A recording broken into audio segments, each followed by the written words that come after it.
What is up, everybody? Welcome back to the Eclectic Beard Gaming and Reactions. This go around. Got Jimmy Carr Riskiest Jokes Volume 1.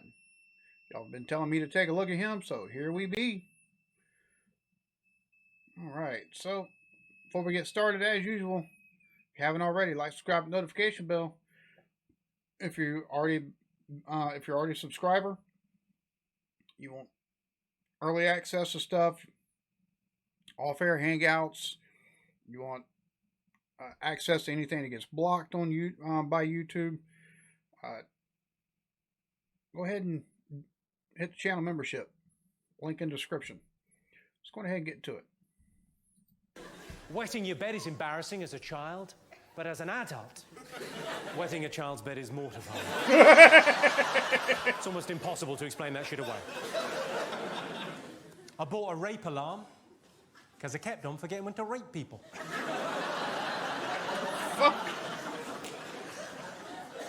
They're bloody marvellous. When I was a kid, I was scared of the dentist. He was a paedophile.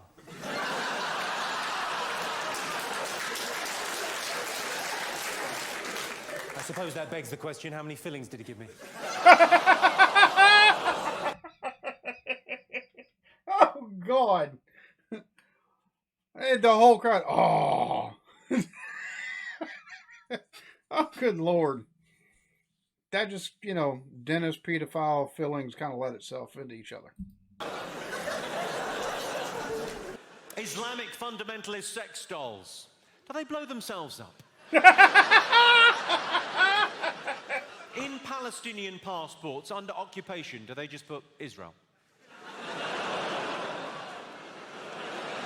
That joke is only there to test where the Guardian readers are sitting. No further questions. Oh, God. Back to the knob gags. Wow, that's definitely testing the temperature of the room. Woo! That's one of those, your set can become uncomfortable real quick.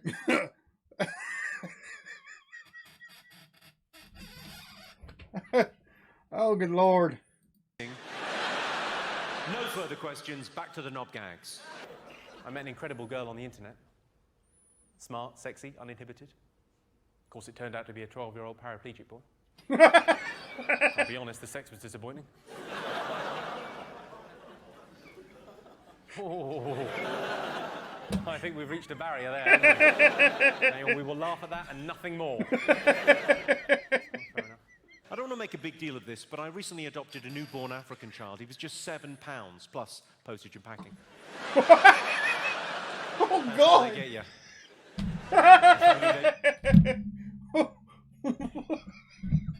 Oh, Jesus Christ, he'd be thrown off TV in a heartbeat over here. Something like that. Oh, my God. Oh, £7 plus postage and handling. Oh, my Lord. That's how they get you. If only they'd put holes in that box. And that is the joke, interestingly, that Richard Curtis said was a bit much for the comic relief gig.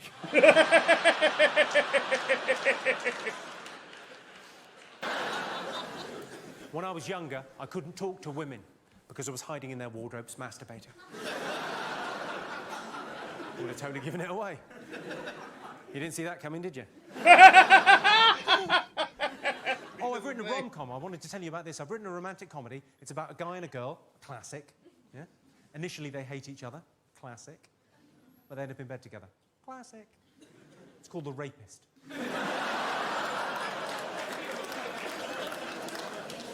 Did you see the story about Gary Glitter? There was a GCSE music question about Gary Glitter. How bad's that? How bad's that? A GCSE music question about a Gary Glitter song. Because if there's one artist you don't want associated with the phrase, shh, turn over, you've got an hour. Okay, I don't know who he's talking about, so I can't.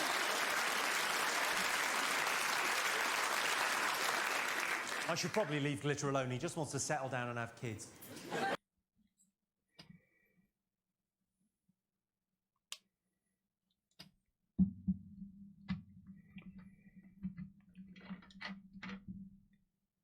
All right, so hopefully there's not too much more that I'm not going to get a reference to. I have to look them up though.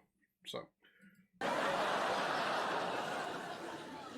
I said to my girlfriend, I said, you want to experiment with a role play rape fantasy? She said, no. I said, that's the spirit.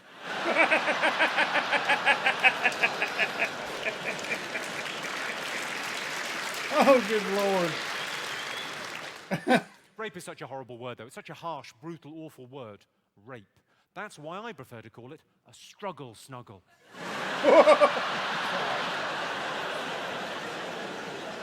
You couldn't stay mad at a struggle snugglist, could you? Bloody adorable. A lot of people like to smoke cigarettes after sex, but you can't buy cigarettes until you're 16, so I have to get them for both of us.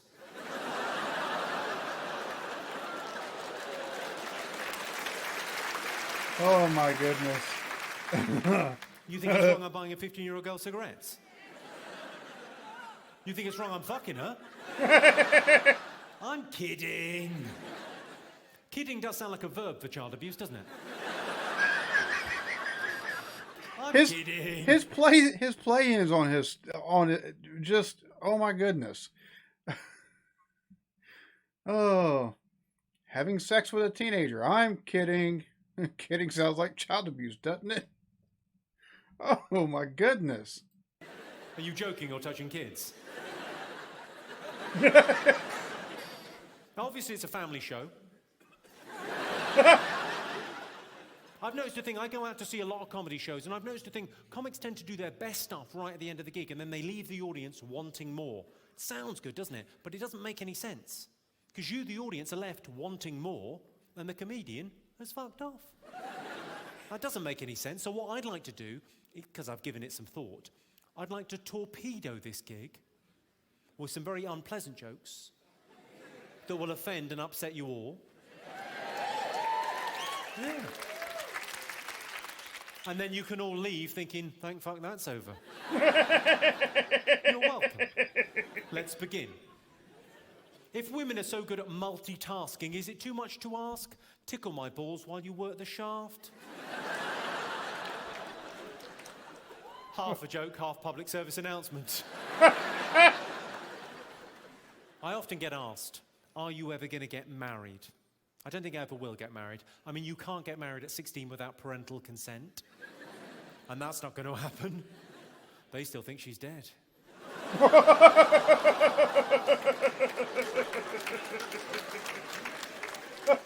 Oh that's my an unfortunate God. reaction, because that's only there to warm you up for this one.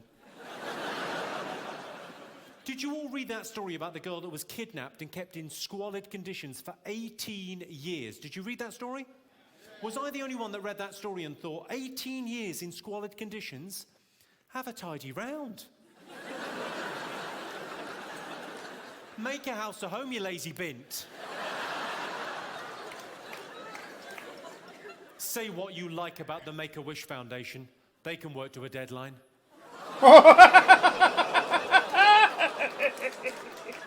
It's only words, nothing bad's happened. It's not like I've drop-kicked a kitten into an orphan's face.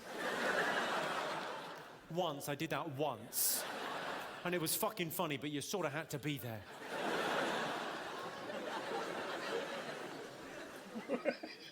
I think I've sorted out the credit crunch. He's got a fucked up sense of humor. Oh my God. Oh, good Lord. Oh, he's so fucked up in the head, but this is too funny. I thought you'd be pleased. No, I genuinely, I think I've sorted out the credit crunch. You know what the problem is with the credit crunch, as I, in layman's terms, okay? The trade, the turnover, the cycle of business isn't happening in the way it was because businesses and banks and countries have gone bust and no one trusts each other. So how are we going to repair this? How are we going to get things started again, get that virtuous circle up and running? I'll tell you what we do. We build a World Trade Center.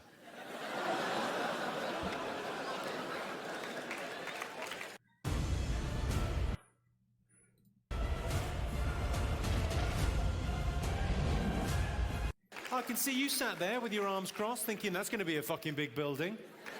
We're going to have 2 of them. Just make sure there's no planes anywhere near him. I saw the chief of the New York City Police on the news. He said, "We will never forget 9/11. I thought, "What's your fucking home? Not your phone number."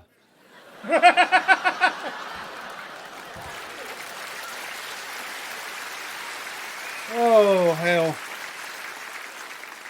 I do love doing these gigs. I mean, I'm so glad I recorded the DVD in Glasgow, but these gigs, just the fact that everyone sort of shares a sense of humour, that's such a sort of special thing. Everyone appreciates as well. Everyone gets it. Everyone in this room gets the fact it's just jokes. We're just messing around, trying to have a laugh together. It's just messing, you know. These jokes aren't who I am.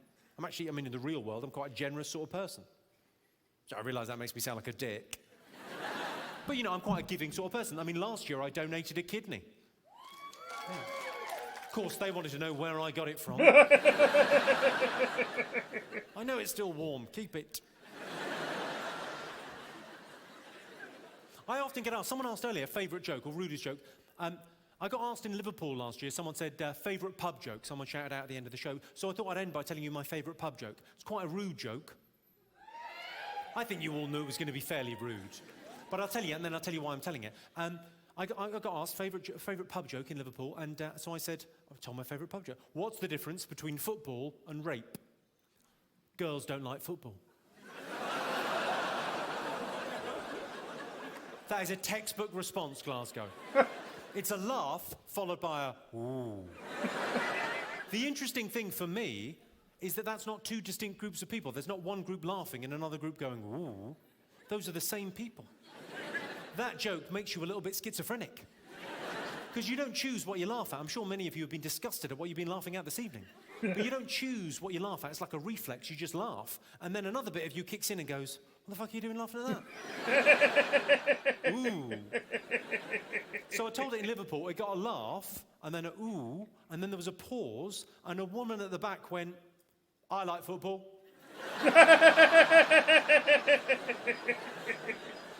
Imagine that being your problem with that joke. She clearly had time to think, well, we all like it rough once in a while. He's got us there. But I also enjoy soccer. I'm taking a stand. Well, as I say, it's been a pleasure performing in Glasgow. I mean, the reason we did the DVD here is because it's sort of one of the best gigs of the year. I fucking love it. Thank you so much for coming out. Just a couple of... Just one quick thing before I go. If anyone wants an autograph or to say hello after the show or to get fingered or to have a fight,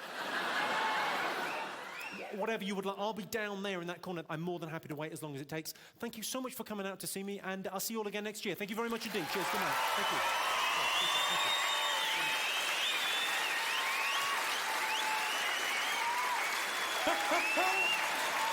There we have it. Jimmy Carr Riskiest Jokes, Volume 1.